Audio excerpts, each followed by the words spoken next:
Ja proste chcem, aby sa na Slovensku robili pozitívne veci a niekedy prekliatím tej politiky je to, že každý kalkuluje, čo so mňou bude o 2, o 3, o 4 roky. Ja si myslím, že keby platilo, a aj s Jožom Rážom som sa raz o to rozprával,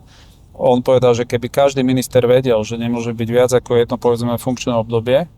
tak by drvivá väčšina z nich robila úplne inak ako to, že kalkulujú a teraz toto nemôžem, lebo vieš, to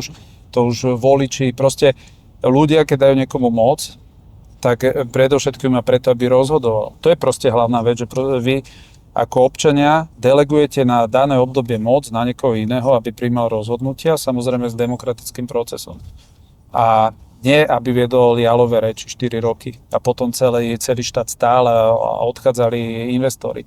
A toto je proste moje nastavenie a ja pokiaľ mám pocit, že viem robiť zmysluplné veci, tak ja sa viem do veci veľmi vložiť a pokiaľ nadobudnem zrazu pocit niečo, že to nemá význam, tak